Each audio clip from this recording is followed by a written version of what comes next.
Shalom warga kerajaan.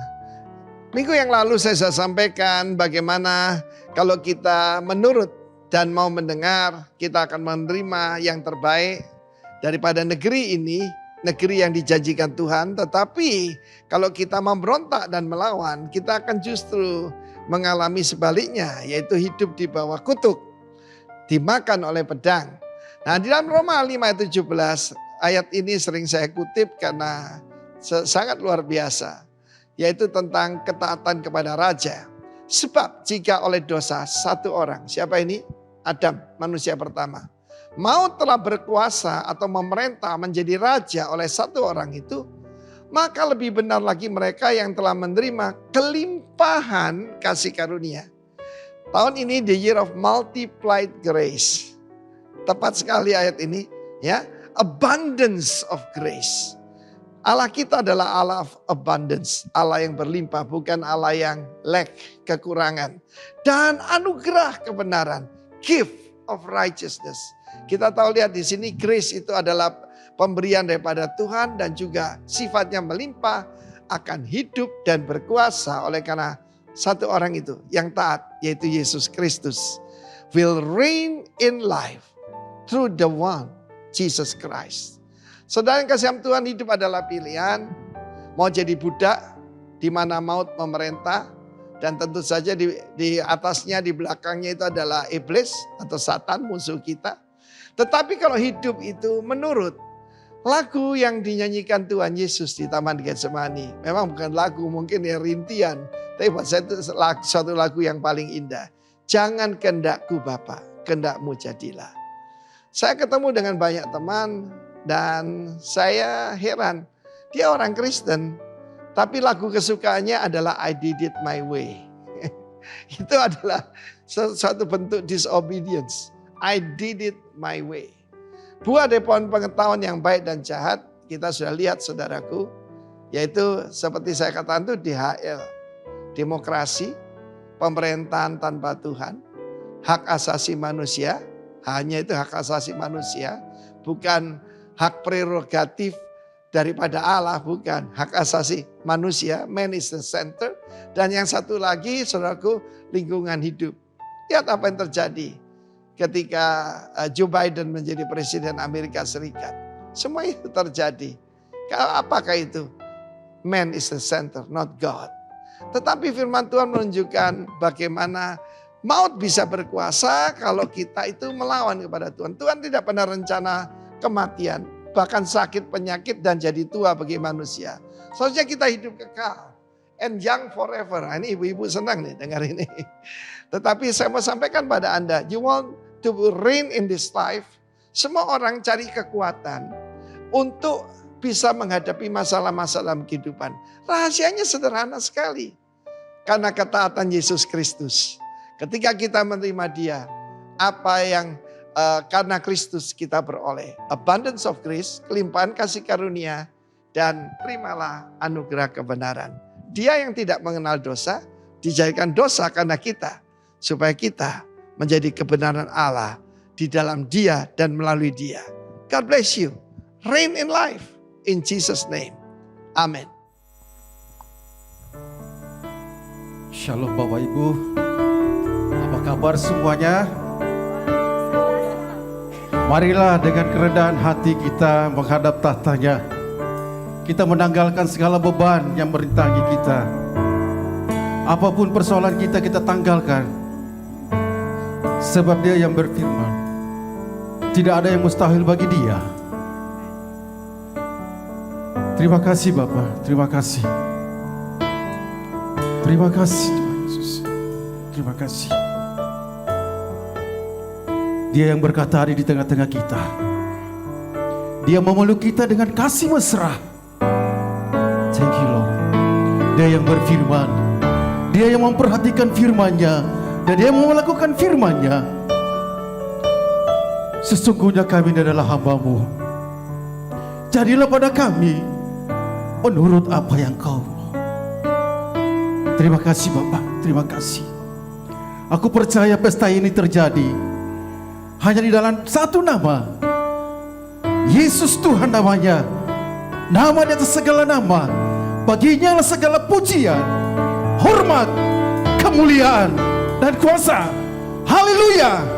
Amin. Amin. Haleluya. Kami mau memuji dan memuliakan nama-Mu Tuhan. Haleluya.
speak Jesus.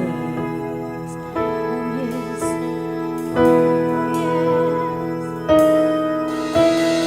I just want to speak the name of Jesus till every dark addiction starts to break, declaring there is hope and there is freedom. I speak Jesus.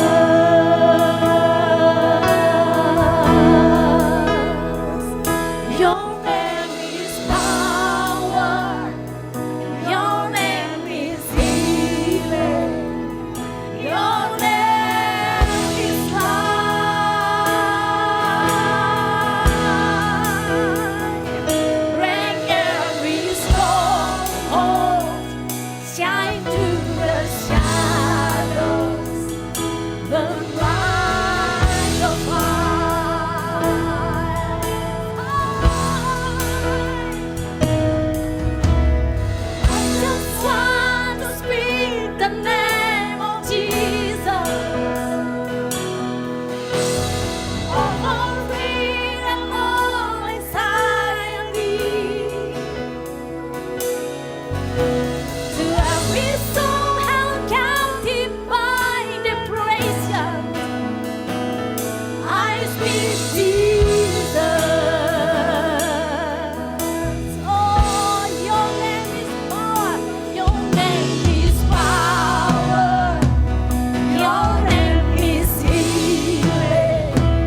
matamu dan hatimu akan ada di sini.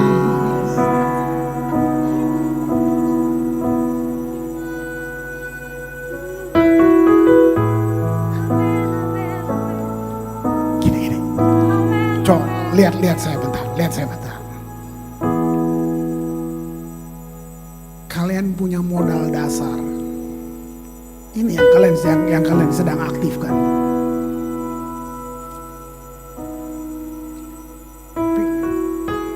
Buat saya, Tuhan dah rindu dengar khotbah. Dia rindu penyembahanmu yang kayak tadi.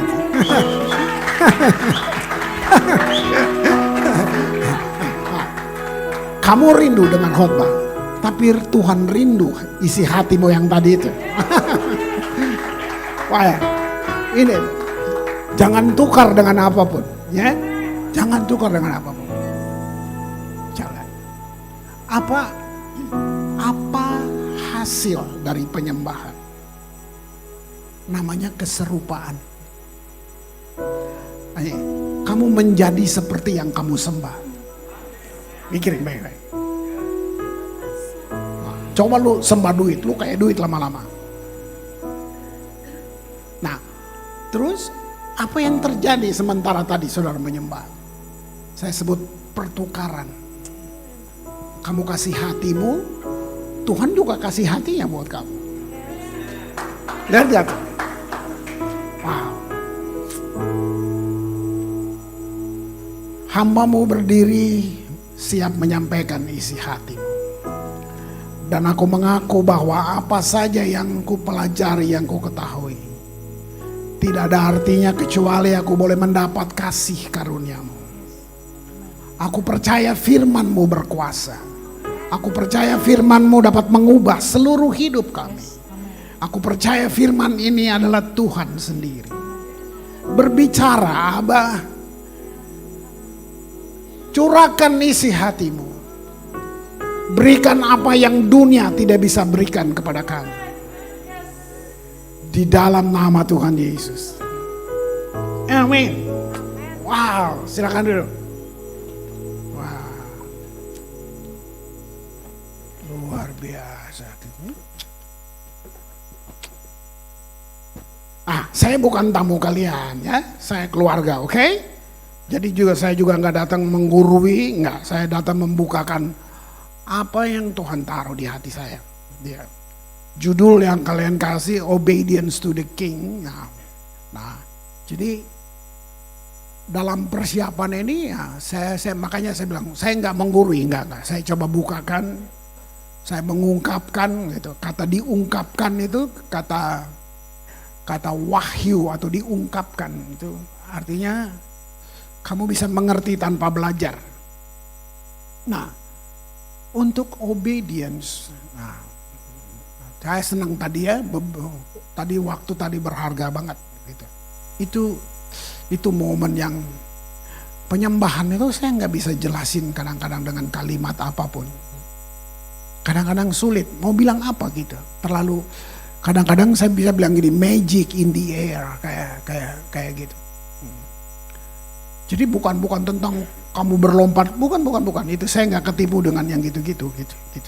Kadang-kadang kamu nyanyi bisik-bisik juga, sorga gemetar. Jadi bukan, kita nggak ditipu dengan alat ukurnya perasaan, enggak. Nah tapi gini, bagaimana kamu bisa obedience untuk satu yang kamu nggak sungguh-sungguh kenal dia? Nah ini. Jadi waktu saya dapat tema ini, saya mulai dari sini. Bagaimana kita bisa taatin sesuatu yang kita nggak sungguh-sungguh. Artinya gini, kamu bisa aja taat karena takut. Dan sorry to say, gereja pakai ketakutan untuk bawa orang pada ketaatan. Terlalu banyak gitu. Denominasi apa aja. Kita pakai ketakutan untuk bawa orang pada ketaatan. Benarkah itu? Makanya gambar Yesus rusak di banyak kita yang ngaku Kristen. Rusaknya bahwa Yesus marah. Kalau kamu ndak begini, kalau kamu ndak begini, sama. Nah jadi taatnya begitu. Padahal Yesus mati buat saudara dan saya, apa dasarnya? Apa dasar paling kuat? Cuman satu, dia sayang kamu, titik.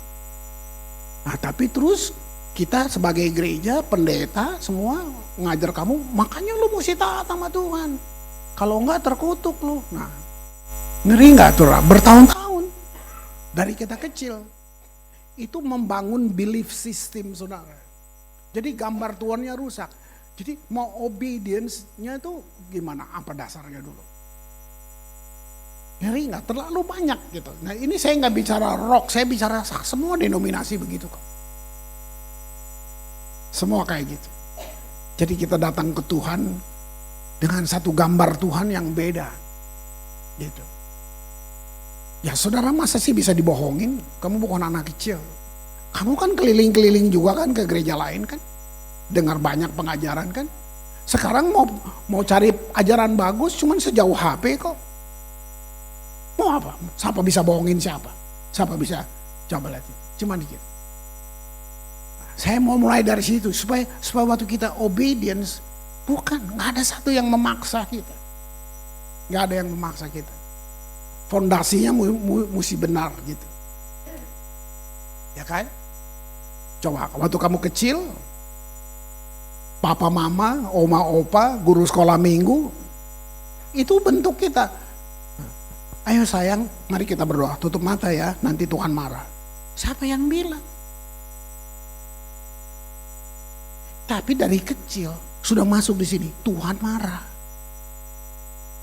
Nah ini kan Alkitab nggak bilang gitu. Coba kamu lihat, kamu bisa lihat nggak benalu-benalu itu masuk dalam kekristenan. Jadi makanya religion spirit itu musuh dari Roh Kudus.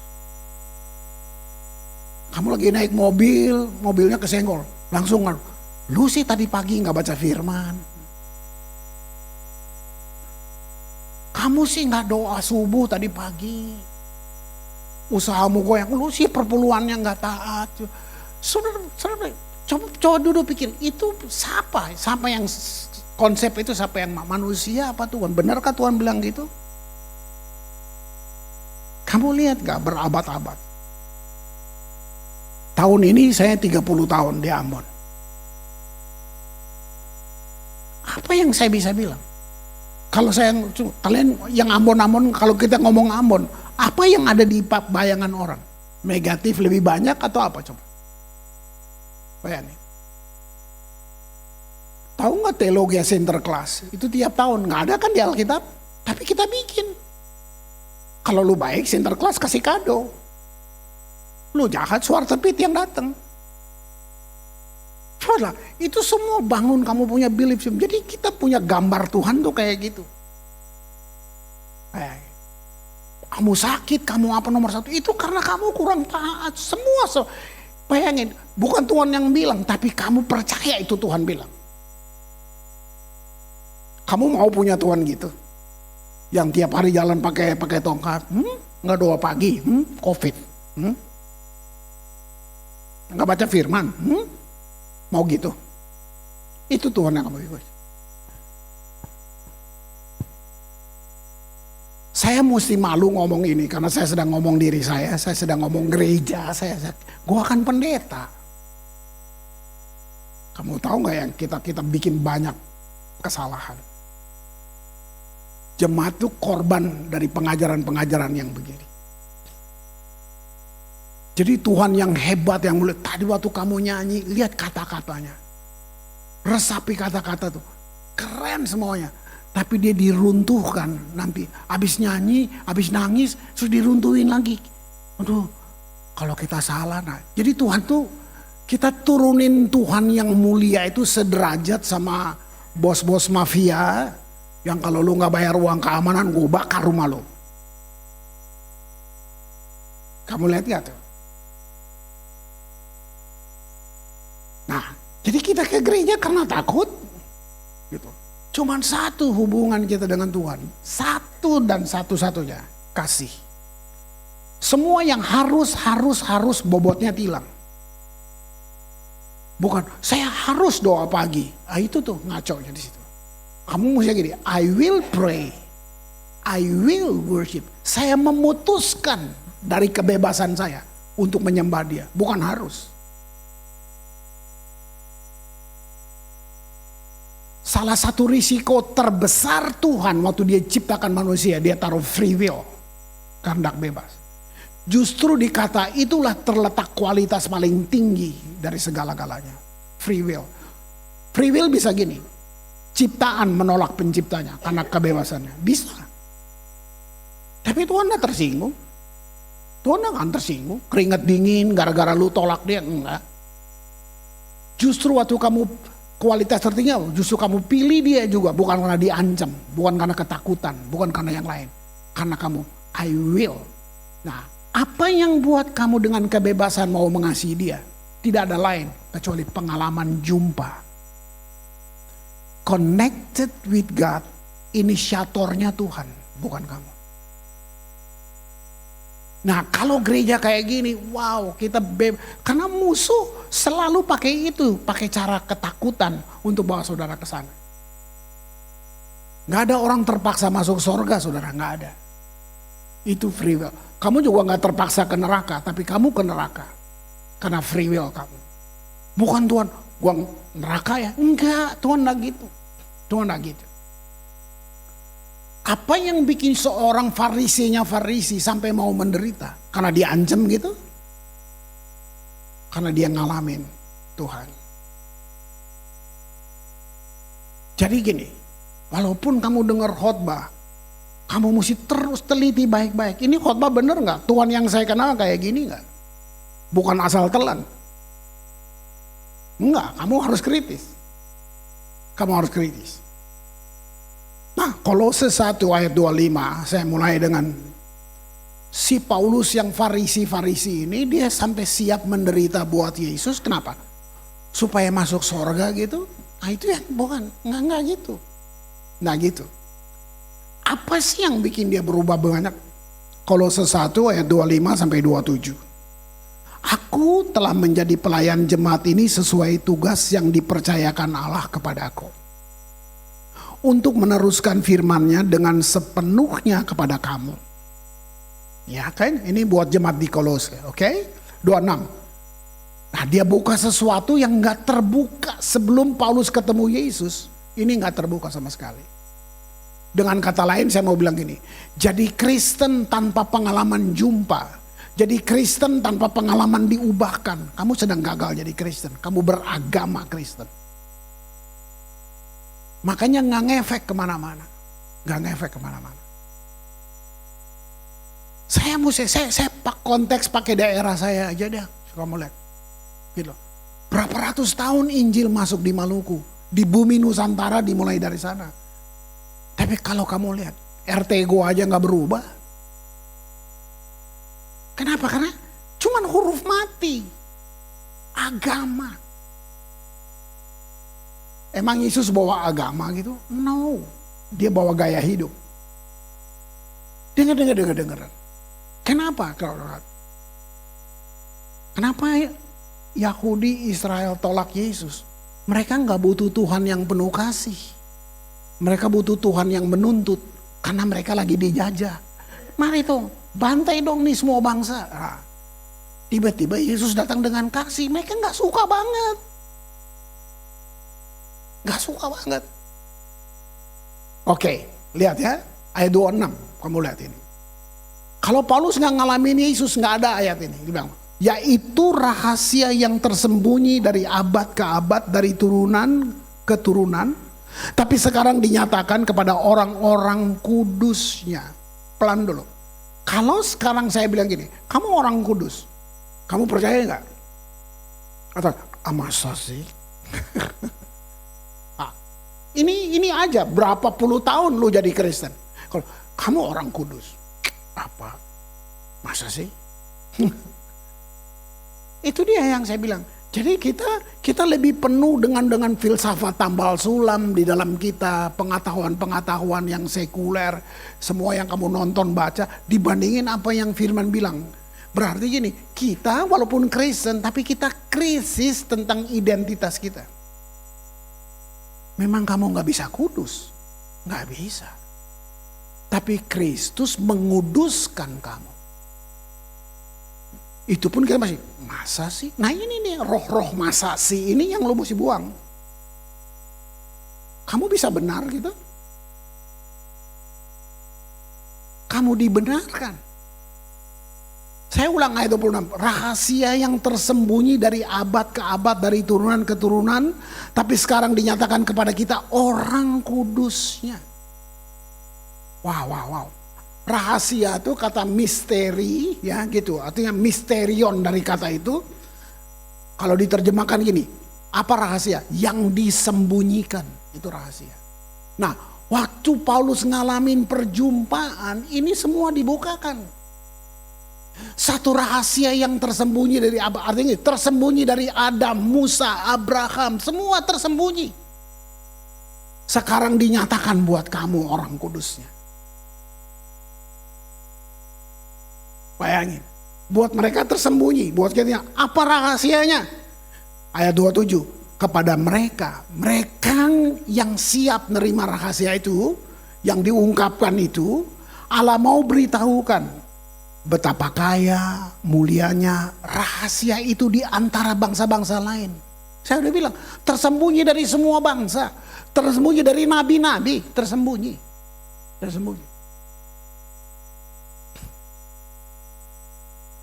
Apa? Dia jawabnya di sini. Yaitu, Kristus ada di tengah-tengah kamu. Kristus yang adalah pengharapan akan kemuliaan. Lihat ya, ini kalau saya bilang gini, di perjanjian lama semua nabi yang hebat-hebat yang lu kagum itu, mereka hidup dengan realitas yang di luar. Apa maksudnya? Maksudnya gini, Roh Kudus gak ada di dalam mereka. Apalagi Yesus belum ada di dalam mereka. Jadi Roh Kudusnya perlu datang kepada mereka, baru mereka bisa bernubuat, baru mereka menyembuhkan. Itu pun kamu baca Alkitab, mujizatnya luar biasa. Mau laut terbelah lah, air turun lah, api turun lah dari langit. Baik, padahal Roh Kudusnya belum di dalam mereka. Nah, Paulus bilang gini, itu tersembunyi dari bangsa-bangsa dan semua. Sekarang dinyatakan di dalam kamu. Nah, kita yang sekarang hidup dengan realitas yang di dalam. Mereka di luar.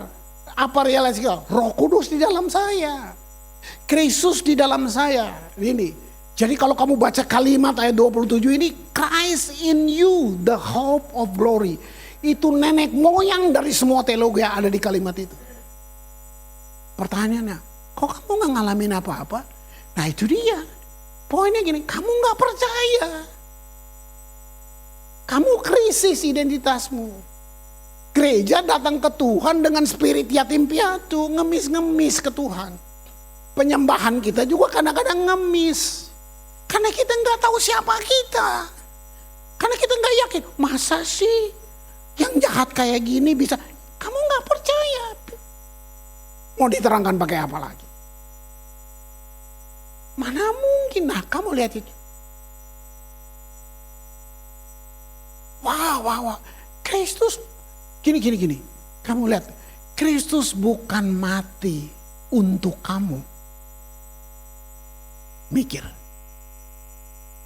Kristus bukan mati untuk Kris Manusama. Kristus mati sebagai Kris. Kamu bisa lihat bedanya? Dia mati sebagai kamu. Roma menulis ketika kamu masih dalam dosa. Wow. Nah, setan bohongin kita. Setan gak punya kuasa, dia punya daya tipu. Dia ahli teologi dari semua yang bisa berteologi. Setan itu Lucifer. Lucifer bukan Tete Momo. Kalau saya bilang setan, di otak kamu apa coba? Kelelawar pakai tanduk gitu? Itu Hollywood. Nah kalau saya bilang setan siapa coba? Paulus kenalkan setan atau Lucifer kepada jemaat di Korintus. Dibilang angel of light. Jadi setan itu dia mesti mirip-mirip Tuhan. Kalau enggak lu nggak mungkin percaya. Makanya bohongannya berhasil. Karena dia mesti baik. Dia juga pakai ayat. Yesus aja dicoba pakai ayat. Gimana lu yang nggak pernah baca? Gimana sih? Nah, lalu kita beragama sok ngucap-ngucapin alat. Padahal bahasa Inggris mah Christ has no effect. Nah itu. Lu sebut nama Yesus tapi dibilang ini Christ has no effect. Nggak ngefek tuh Yesus. Kenapa? Karena memang kamu nggak punya hubungan. Sama aja orang sebut-sebut nama saya padahal nggak kenal. Sama kan gitu. Nah, setan itu begitu. Dia angel of light. Dia mesti mirip-mirip Tuhan. Makanya lu ketipu. Kalau dia benar-benar kayak setan, siapa yang mau ikut jelek gitu? Nah, lihat itu. Lihat nggak tuh? Wow. Jadi untuk kita ketemu atau paham misteri ini pertama-tama, yuk kenal siapa Yesus. Waduh, bukan kata orang. Murid-murid kumpul, Yesus nanya, kata orang siapa aku ini? Petrus, Yohanes, Yakobus, mereka berdiri. Engkau Elia. Wah, engkau salah satu dari para nabi. Bayangin, kata orang. Artinya gini, sekarang Yesus yang kamu nyanyi-nyanyi tadi, kata siapa? Kata guru sekolah minggu, kata oma opa, kata bapak pendeta. Kan terus Yesus aja. Tapi kata kamu, aku nih siapa? Matius 16 tuh. Kamu Elia. Kamu salah satu dari para nabi. You John the Baptist. Mereka samakan Yesus. Terus Yesus tanya, enggak, kata kamu aku siapa? Dari semua, cuman si tukang ikan bego ini, si Petrus yang bilang ini. You are Messiah, son of the living God. Kamu adalah Mesias, anak Allah yang hidup. Ini saya terjemahin bebas ya. Terus Yesus bilang ini, berbahagia Simon, sebab bukan manusia yang bilang. Nanti baca mati semua. Artinya gini, bukan sekolah minggu, bukan bapak pendeta, bukan guru-guru, tapi Bapa di sorga yang bilang itu. Artinya gini, untuk mengakui Yesus Tuhan, itu harus Bapa, harus Roh Kudus, harus satu intervensi, bukan hasil duduk di kelas. Untuk menyatakan Yesus Tuhan dalam hidupmu. Makanya kamu dengar khotbah 4 jam pun gak merubah kamu. Karena kamu cuma pakai akal. Akal hanya menyentuh akal nggak bisa nyentuh jiwa. Apalagi roh. Lihat itu. Yohanes 1. Lihat ini. Ini fresh untuk kalian loh, tema ini untuk saya ke Makassar. Ini yang saya dapat.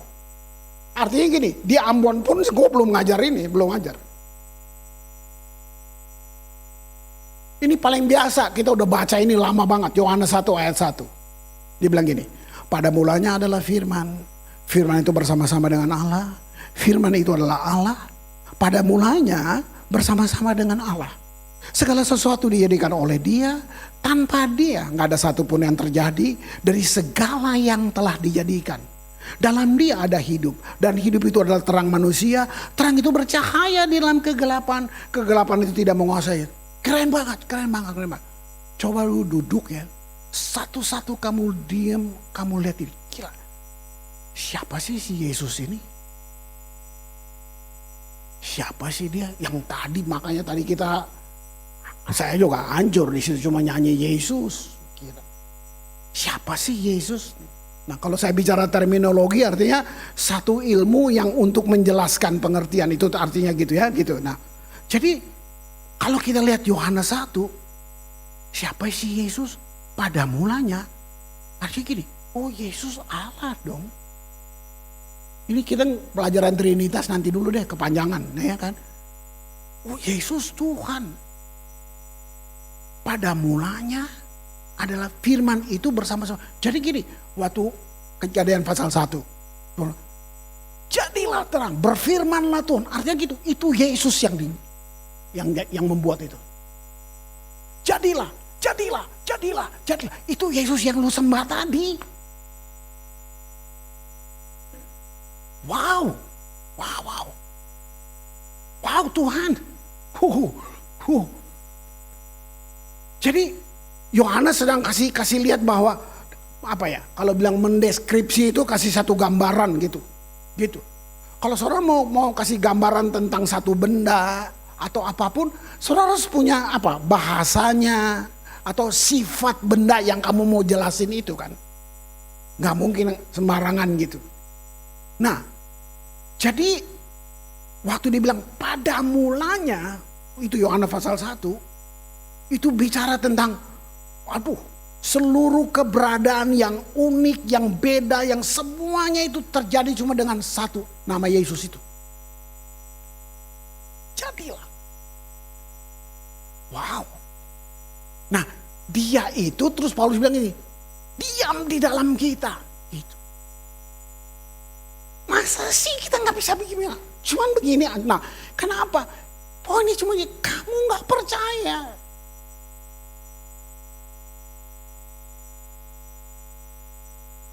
Di akhir tahun, satu keluarga muda bersaksi, ini di Ambon. Mereka kerja 18 tahun di satu perusahaan dan harus berhenti karena bangkrut. Dan mereka harus buat permohonan supaya nggak dapat pesangon. Bayangin kasarnya lu ditipu. Gak bisa lain cuma nangis. Ini kesaksian awal tahun di Ambon. Jadi dia saksi, sudah mau bilang apa? Karena ada di gereja terima pengajaran, kayak nggak masuk akal. Memang iya. Kamu tahu kalau kamu hidup dengan iman, kamu melawan akal sehat kok. Iman tidak anti intelektual, tapi iman bukan intelektual. Iman lebih tinggi. Nah, intelektual itu kan di jiwa. Jiwa ini hanya percaya apa saja kalau ada buktinya. Nah, jadi pengetahuan, knowledge, semuanya itu hanya bisa percaya kalau ada bukti. Nah, iman apa? Dibilang, iman adalah bukti dari apa yang kamu tidak lihat. Jadi kalau tuh kamu hidup dengan iman, kamu sedang ada dalam satu dimensi di atas yang lain. Kamu gak sama dengan semuanya. Memang Alkitab bilang, kamu bukan dari dunia. Wow. Lihat itu. Wow. Jadi waktu itu bilang, jadilah. Bayangin Tuhan. Nah, Tuhannya diam di dalam kamu. Nah, anak ini, suami istri yang muda ini cuma nangis. Nggak tahu mau bikin apa. Terus ngobrol sama Tuhan. Ini yang keren. Tuhan, kau mesti makan kan Tuhan? Kau bikin apa? Mau kerja pun lagi ini pandemi ini susah. Kamu lihat Tuhan.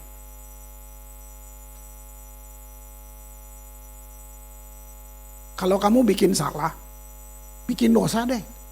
Saya cuma mau tanya aja. Terus kamu bilang, Tuhan, beta minta ampun. Saya cuma mau tanya. Menurut kamu pengampunan datangnya kapan? Saya jawab ya, secepat lu tarik napas, pengampunan datang. Cuma Bapak Pendeta yang bilang, besok balik lagi. Nah itu. Iyalah. Karena kita pikir pendeta Tuhan. Itu kan tipuan semua. Nah, jadi dia Tuhan. Kita bikin apa? Tuhan kasih ide, bikin kue. Aduh, gak masuk akal kan? Apa yang hebat? Cuma bikin kue. Nah, kamu lihat kan? Nah, mereka juga bukan tukang masak kue. Jadi tentu lihat-lihat di YouTube lah. Gimana bikin kue ini, jualan kue. Dalam pandemi, setahun beli mobil. Dia saksinya di Tambaru. Udah kerja 18 tahun, gak punya mobil. Bikin kue setahun beli mobil. Loh, emang tukang kue kurang di Ambon? Banyak tukang kue. Bedanya sama dia apa? Kuenya dia karismatik. Nah, ini yang gua maksud. Kalau kamu mau obedience, beda kalau kamu benar kenal dia. Mungkin lu cuma jual pisang goreng. Gak perlu properti bisnis. Pisang goreng lu karismatik. Loh banyak tukang pisang goreng kok. Ini yang saya maksud. Wah, ada dari cerita ini ada ancaman, ketakutan, segala macam? Enggak. Wah, kalau ini setiap bangku, kita bukan perlu jumlah banyak saudara. Setiap bangku ini aja, kalau kamu punya pengalaman ini dengan Tuhan, kita akan goncangin kota ini saudara. Saya nggak so tahu, saya nggak so tahu. Jadi gini, Yohanes bilang sejak awal mulanya Allah melihat penciptaan dalam konteks Yesus. Karena firman itu jadi manusia. Yohanes jelasin itu. Yohanes sekolah di mana sih? Coba, lihat. Tuhan mau pilih murid untuk rubah dunia loh. Mestinya kan secara akal dia ke Yerusalem Bible Temple atau Yerusalem Bible College loh. Mana murid terbaik loh? Saya mau pakai. Ngapain Yesus ke tepi danau pilih tukang ikan bego yang cuma tahu ikan sama perahu? Saya nggak asal ngomong bilang bego, enggak. Mimbar ini, kamu baca Kisah Rasul mencatat gini, ketika orang banyak melihat Petrus dan Yohanes manusia biasa yang tidak terpelajar, uneducated, heranlah mereka. Artinya gini, waktu Tuhan mau pilih dan pakai kamu, dia nggak butuh CV kamu, dia nggak butuh lu punya prestasi, no.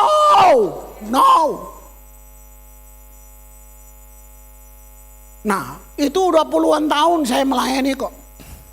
Satu waktu saya temukan di kalimat, saya temukan pesan tersembunyi, saya pakai istilah itu. Jadi Yesus ke danau gini, ikut aku, kamu akan kujadikan penjala manusia. Ya puluhan tahun yang saya tahu itu. Satu waktu, memang lagi perenungan, saya dibukakan luar biasa. Sebenarnya Tuhan lagi bilang gini, Petrus, lu tukang ikan kan? Nggak ngerti antropologi, kristologi, bahasa Ibrani aja nggak ngerti, bahasa Aram. Nggak keluar negeri, keluar rumah seminggu aja nggak pernah. Cuman cari ikan, taunya cuman ikan. Jadi Yesus bilang, ikut aku, kamu akan kujadikan. Tahu nggak lengkapnya gini? Ikut aku, saya akan jadikan kamu berkualitas. Wih, saya duduk berapa menit, saya bilang, Tuhan, ini benar Tuhan. Berkualitas. Coba kamu baca surat-surat Petrus di hari tuanya. Dia kuliah di mana? Coba. Nggak ada satu filosofi dunia bisa menyaingi tukang ikan ini.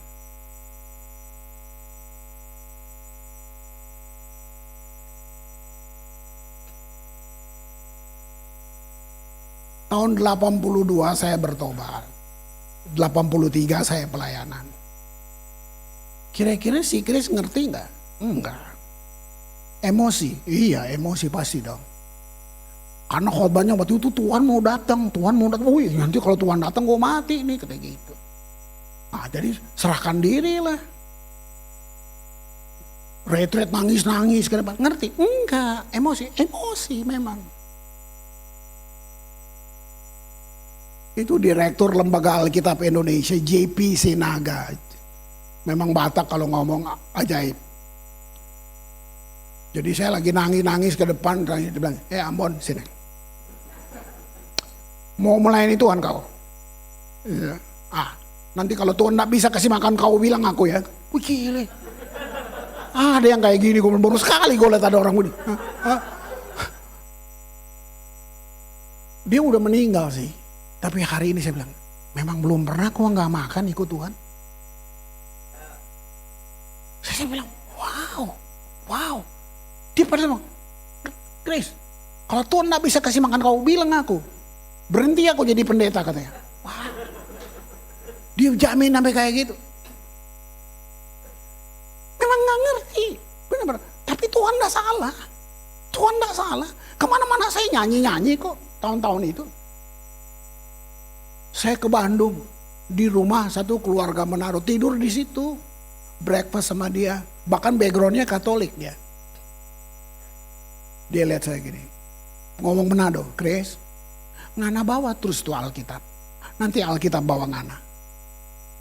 Gue liat, ih gila ya. Gue gak pernah dengar pendeta ngomong gini. Maksudnya bagus banget. Tapi saya waktu itu kayak terlalu jauh untuk gue percaya gitu. Oh, kata-kata bagus aja.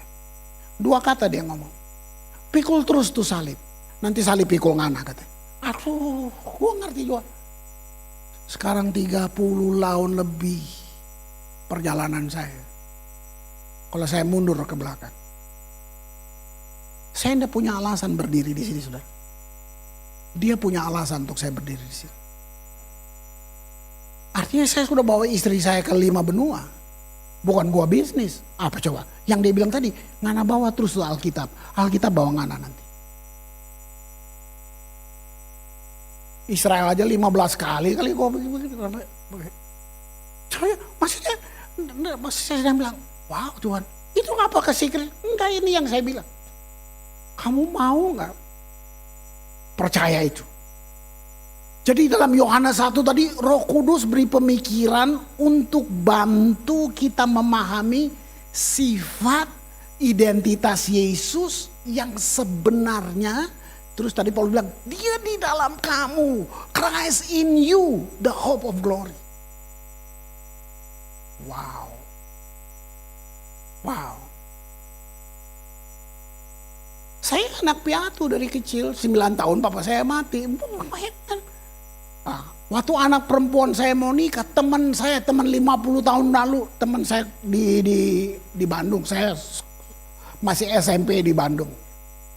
Dia telepon saya, Chris, kamu jauh ya, ini generasi ini hari saya, tahun ini saya 70 tahun, jadi generasi gua tuh ngomongnya Belanda semua gitu. Cuman papi mamiku nggak ajar kok ngomong Belanda, jadi ingatnya cuman 500 itu ingat gitu, ya gitu. Nah jadi mereka suka ngomong, guys, gue mau cerita lu nih sama keluarga lu biar mereka tahu. Oke, terus datang terus, dia terbang ke Jakarta, ketemu anak saya, ketemu istri saya, terus dia bilang gini, Yoti, si Chris ini teman gue loh dari kecil. Iya, lalu ya, ini Chris ini jangankan masa depan, masa besok aja nggak punya, Yot katanya. Sekarang hidup dia lebih bagus dari gue. Anak perempuan saya gini, masa sih Pak? Aku cuma diem aja. Kamu bisa lihat. Kamu bisa lihat. Ini nah, di sini kamu memilih untuk obedience, bukan diancam. Wow. Jadi kamu bisa lihat tadi Yohanes bilang, seluruh tatanan dunia ini nggak akan jadi tanpa Yesus. Nah Yesusnya itu sekarang hidup dalam kamu. Jadi Kristus tuh kayak gini, dia bahan dasar yang dengan itu segala sesuatu diciptakan dan ditopang. Kalau kamu baca Yohanes 1 tadi. Nah dianya ada sekarang di dalam kamu. Masa jerawat aja gak sembuh sih lo? Ini kan perlu gelisah di dalam kamu. Tapi pengajaran agama yang nuding kamu, lu sih tadi nggak baca firman. Nah jadi kita digituin. Jadi gini, kayak ini tongkat pengukur ya, yang diajarin nih, gereja ngajarin, 1, 2, 3, nah kalau kamu nggak mencapai ini, Tuhan nggak berkenan, selesai. Sampai lu masuk kuburan, lu nggak pernah bisa bikin. Itu dia. Kita mesti bertobat sih. Gereja maksud saya. Kolose 1 ayat 17. Ya. Ia ada terlebih dahulu dari segala sesuatu. Ya.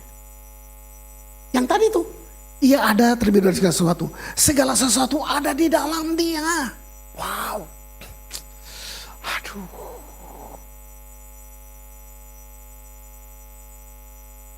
Mungkin beberapa ngerti, tahu gini, saya kemarin cerita dengan beberapa dari kita di sini ngobrol, ngopi-ngopi, ketawa, cerita tentang cleaning service saya di Ambon. Sekarang jadi rasul di Pulau Leci. Istrinya namanya Marta. Kalau ngobrol sama Tuhan, panggil Tuhan gini, love you, sadap Di Leti nggak pernah ada hujan, jadi dia gini, love you, hujan dulu, hujan turun. Nah lucunya saya kemarin resmikan Rock Papua kan tanda tangan prasasti. Joji Makassar, Iko Beta ditual. Kita lagi lihat sunset bagus banget. Tiba-tiba awan hitam tutup. Set. Joji mau iko Marta. Love you. Kasih pindah awan dulu. Awan sing pindah-pindah. Kita ketawa bilang. Ji, love you gak kenal lo deh kayaknya. Nah, maksud saya gini. Bisa gak Tuhan itu pribadi banget sama kamu? Aduh. Gila. Saudara, enggak, saya enggak asal bohong. Saya selalu bilang, saya bukan tamu kamu.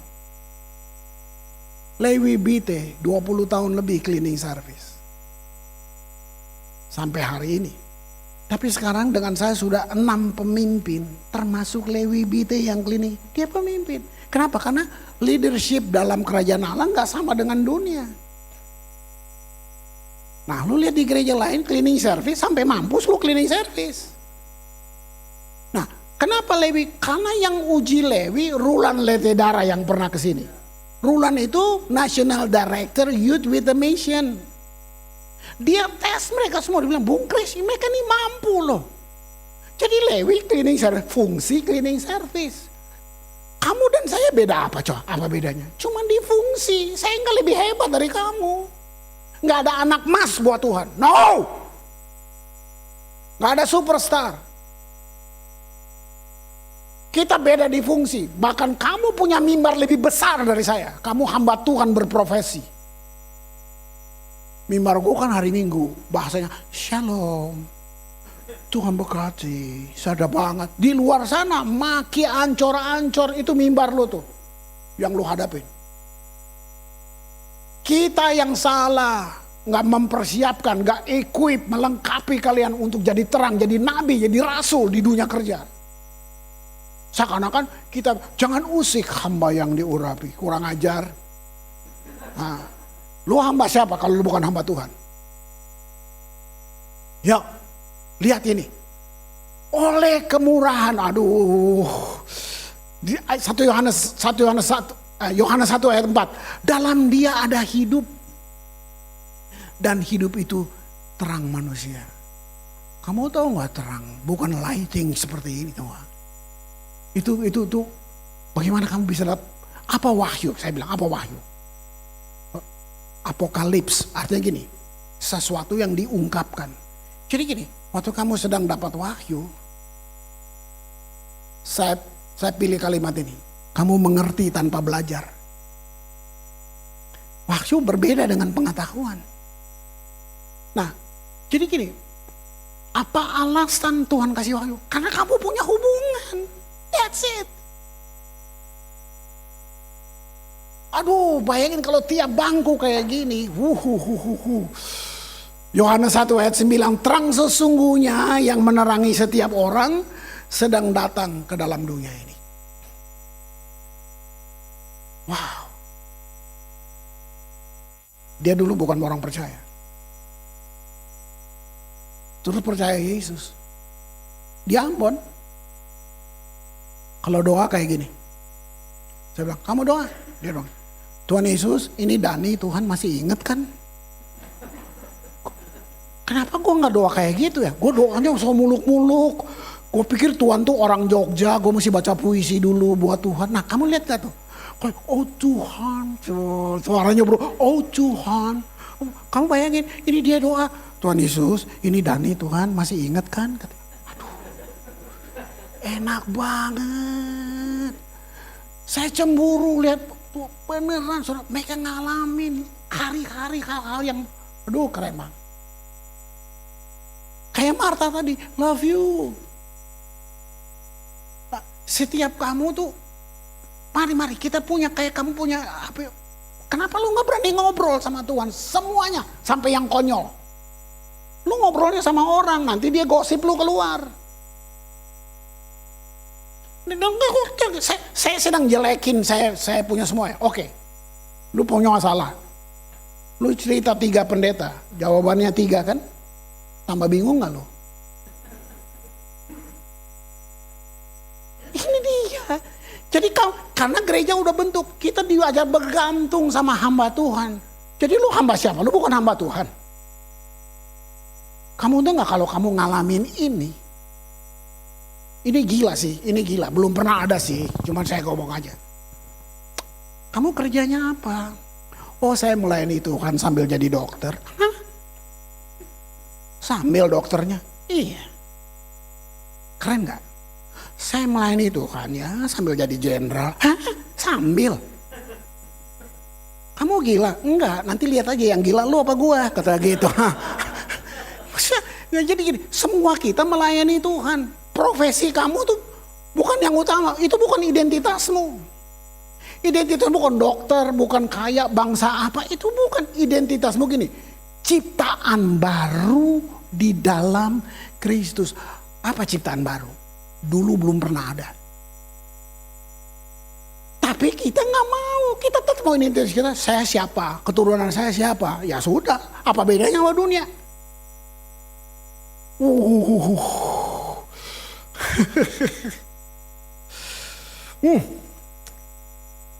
Korintus 4. Nah, ini ayat yang kalian kasih buat saya.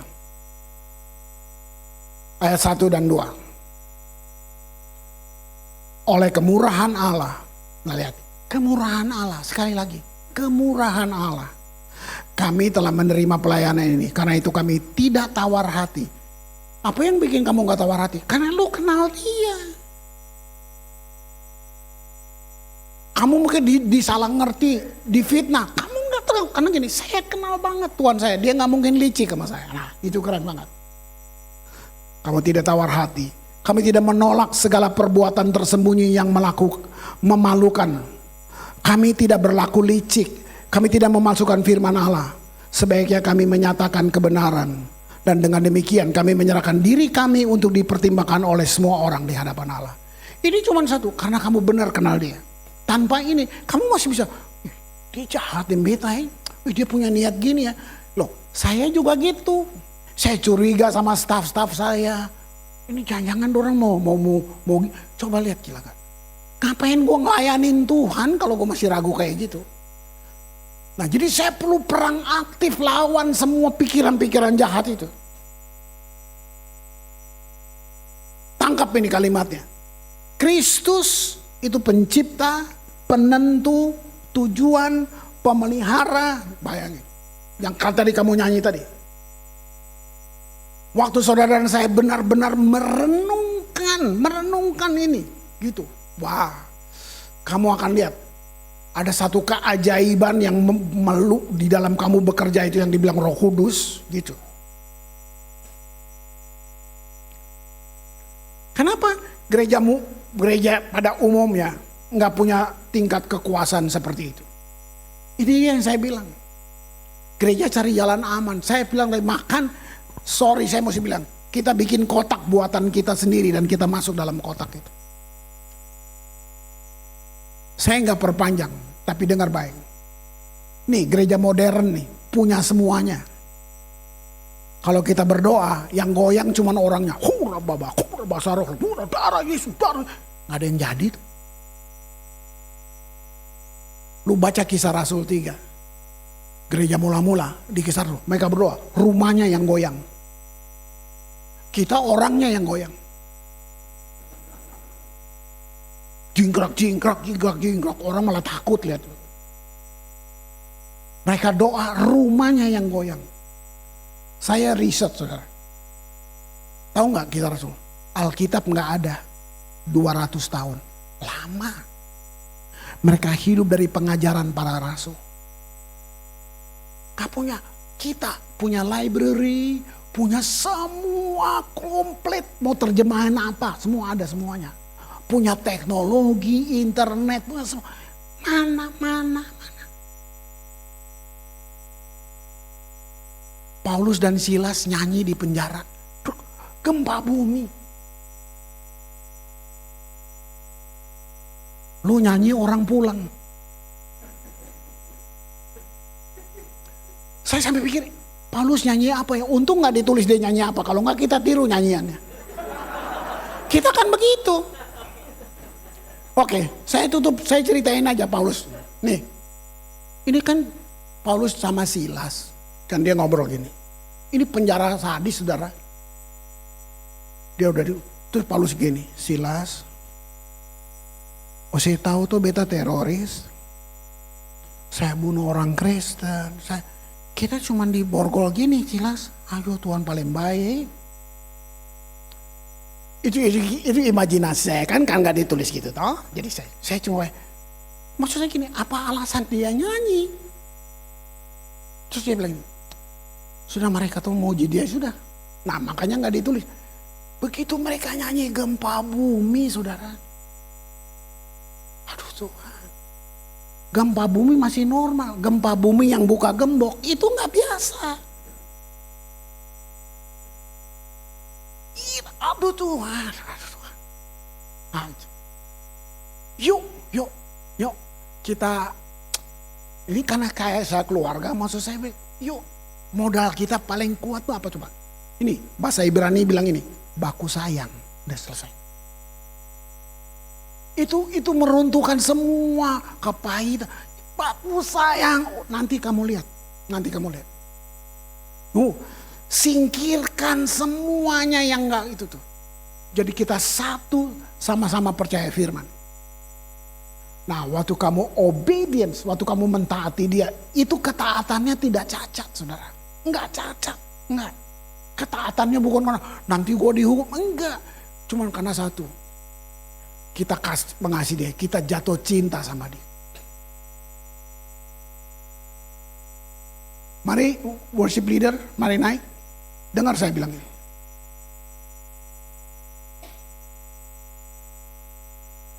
Ini mau bangun ketaatan kan? Dengar. Yesus yang kita baca tadi bukan punya sifat kasih. Saya mesti ngomong pelan-pelan supaya saudara ya. Gini, dia adalah kasih. Jadi kasih itu person. Nah kamu bisa lihat gak deh? Ini supaya gini, jangan ditipu. Kalau ada nubuatan, mau dia bilang dia dari langit ketujuh datang mau nubuat. Mana saya bilang? Kalau itu sudah mulai judging, mulai menghakimi, kamu tolak dalam nama Yesus. Mau kata ini hamba Tuhan dari mana, tikungan sorga ke, dari mana dia ngomong. Kalau sudah isinya mulai menghakimi, kamu tolak. Memang lu gak bergaul sama firman sih. Kita suka kejar-kejar orang, kita kejar manifestasi. Tapi itu kita, apalagi bule, lu kira Tuhan Yesus. Kenapa? Firman bilang nubuatan untuk membangun, bukan untuk menghakimi. Jadi kalau ada orang bernubuat, lu main terima aja, ya jadi. Kalau kamu kejar-kejar nubuatan, kamu childish, kamu anak kecil. Tapi kalau kamu tolak nubuatan, rugi. Saya gak mau dong, gila itu karunia yang Tuhan beri. Tapi itu semua untuk mendewasakan kita. Nah, Yesus adalah, jadi person, kasih itu pribadi. Dengar. Kalau karena kamu bikin salah, kan pendeta yang bilang, Yesus berhenti mengasihi kamu. Kurang ajar. Dengar. Tadi saya bilang, bukan sifat loh. Adalah. Jadi person. Dengar.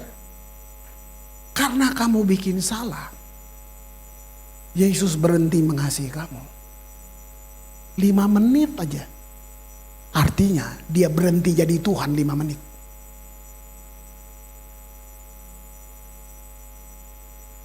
Saya ngerti ini. Saya nyembah gak usah disuruh. Tuhan, kamu terlalu indah di atas semuanya. Dia gak bisa berhenti mengasihi kamu. Kamu yang berhenti mengasihi dia. Kamu dan saya. Yang oleh segala tindakan kita berhenti. Tapi Yesus gak bisa berhenti. Hebat gak lo punya Tuhan? Oke, dengar aja nyanyian ini. Jangan ikut nyanyi, dengar dulu kata-katanya. Kalau kamu setuju, ikut nyanyi. Nah, di situ imanmu. Yuk, sebelum kita berdoa. Mari. Wow.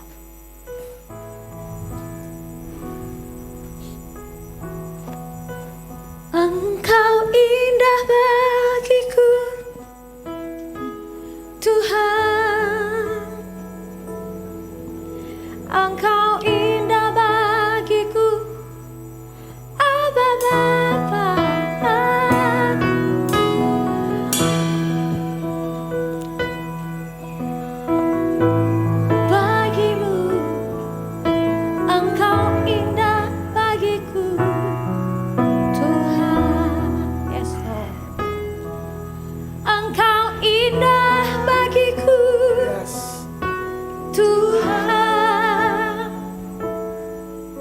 Engkau indah bagiku, Abba Bapa. Kau layak ditinggikan, hidupku bagimu. Engkau indah bagiku, Tuhan. Tadi saya duduk di sini, nggak sengaja, ya. Saya balik ke belakang, saya lihat kamu. Ya, kamu. Saya lihat, iya. Tadi kan Pak di sini. Terus kamu lagi nyanyi, pas saya bingung. Kamu tahu nggak? Seperti Tuhan bilang, putriku, anak perempuanku. Mungkin kamu mau seperti anak kecil duduk hari ini. Saya mau bilang hari ini,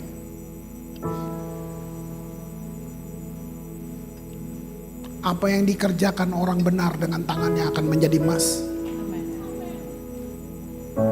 Bersiap untuk hal-hal yang baru. Lalu tiba-tiba kayak ada satu yang kuat dari tengah ini.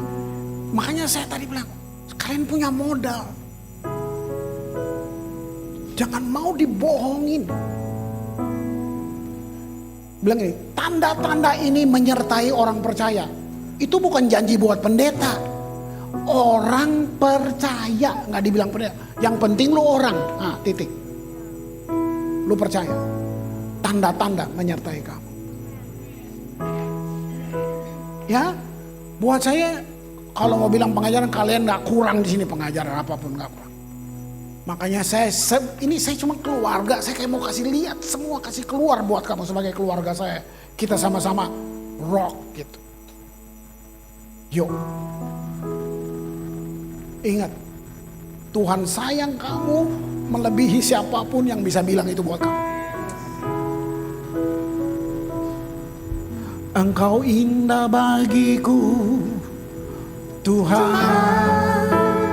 Yes. Engkau indah bagiku, Abba. Mari bangkit berdiri. Kau layak ditinggikan, hidupku bagimu. Engkau indah bagiku,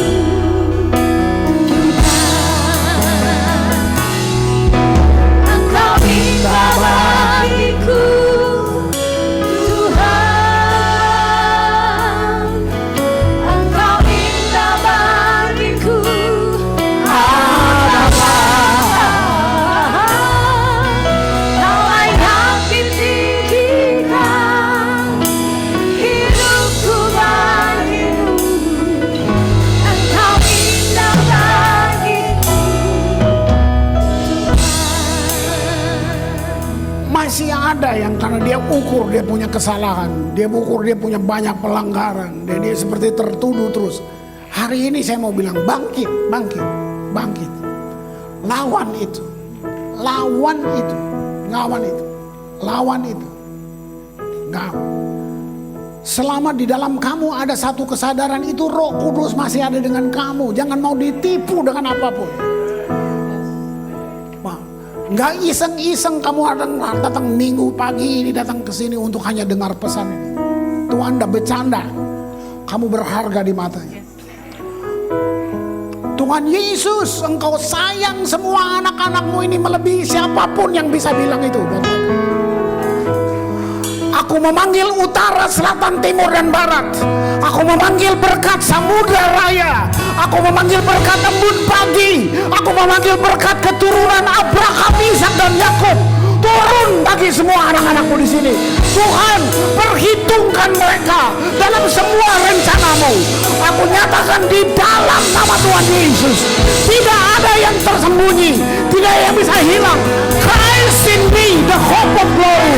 Kristus di dalam kami, pengharapan akan kemuliaan. Terima kasih Bapa, terima kasih. Di dalam nama Tuhan Yesus. Amin. Satu hal gampang, kenapa kamu bisa dibohongin? Kenapa kamu bisa ditipu? Karena kita bodoh. Salami teman di sebelah gini, dilarang goblok. Tuhan berkati. Haleluya.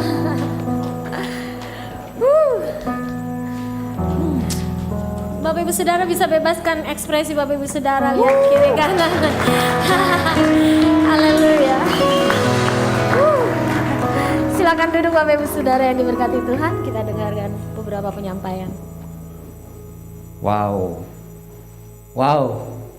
Terima kasih banyak Om Kris sebagai salah seorang Bapak kita ya, memberkati kita dengan firman Tuhan pada pagi hari ini. Tuhan Yesus memberkati. Baik Bapak Ibu Saudara, saya menyapa semua kita, Shalom. Beberapa saya lihat dari MTP ada yang hadir ya, selamat datang juga buat semuanya. Tuhan Yesus memberkati kita semua. Kita saksikan tampilan video pengumuman berikut ini. Silakan media.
Baik, bagi Bapak Ibu yang mau memberikan secara langsung persembahannya melalui amplop yang tadi Bapak Ibu diberikan, bisa nanti di pintu keluar petugas nanti akan menyiapkan amplop yang lebih besar untuk dimasukkan ke sana.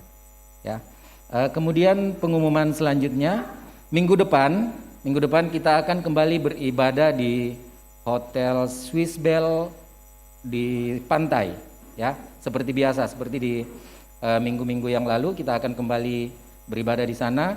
2 kali ibadah. Yang pertama adalah ibadah generasi pada pukul 8.30, kemudian disambung dengan ibadah raya pukul 10.30. Saya ingatkan kembali, minggu depan kita akan kembali ke Hotel Swiss Bell Pantai. Demikian pengumuman, saya serahkan kembali ke tim praise worship, dan doa berkat akan dilayani kembali oleh Bapak Pastor Kris Manusama. Terima kasih, selamat hari Minggu, Tuhan Yesus memberkati. Haleluya. Baik, puji nama Tuhan. Saya percaya kita semua diberkati. Sebelum kita akhiri ibadah kita, sekali lagi kita berdiri Bapak Ibu Saudara. Haleluya.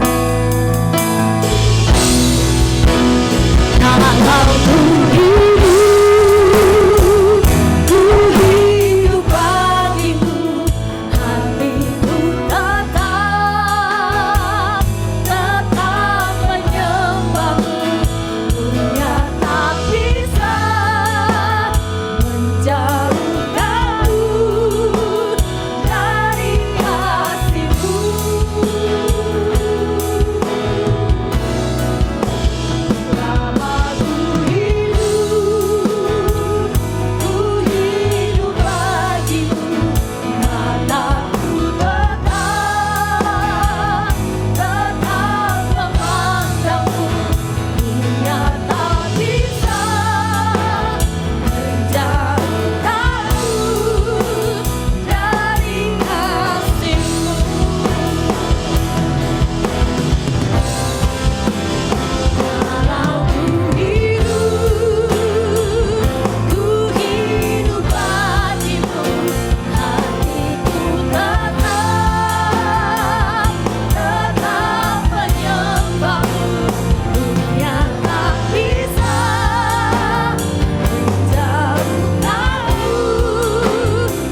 Kembalilah dalam hidupmu, pekerjaanmu, tanggung jawabmu, komitmenmu dengan Tuhan.